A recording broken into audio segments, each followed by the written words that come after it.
Hello friends, welcome to Riya horror zone.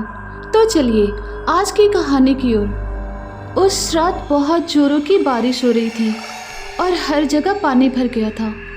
लगभग रात के 11 बज चुके थे और रामू अपने काम से अपने घर की तरफ जा रहा था।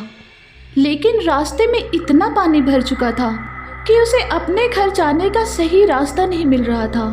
अभी रामू कुछ सोचने ही वाला था, लेकिन तभी उसे अपने सामने से एक बूढ़ी औरत आती हुई दिख गई। रामू को देखकर उस बूढ़ी औरत ने कहा, क्या हुआ बेटा, घर का रास्ता भूल गए हो क्या? तो रामू ने कहा, हाँ काकी, ये पानी के कारण पता नहीं चल पा रहा है कि कौन सा रास्ता कहाँ जाएगा। इस पर उस बूढ़ी औरत ने कहा, बेटा मेरा घर सामने में ही है, क्यों ना तुम आज की रात मेरे घर पे ही रुक जाओ, सुबह होते ही तुम अपने घर चले जाना।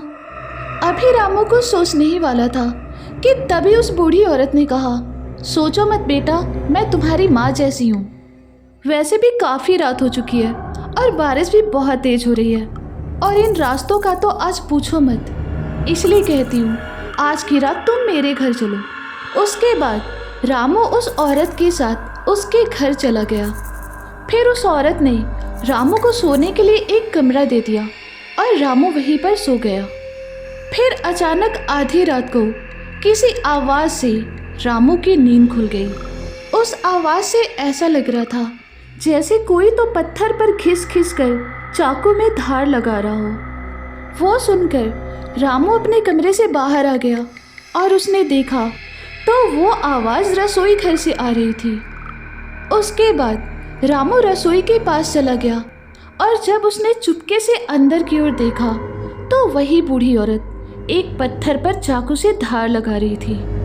रामू मन ही मन सोच रहा था कि इतनी रात को ये औरत ऐसा क्यों कर रही है। उसके बाद उस औरत का फ़ोन बजा तो उस औरत ने धार लगाना बंद कर दिया और फ़ोन उठाया।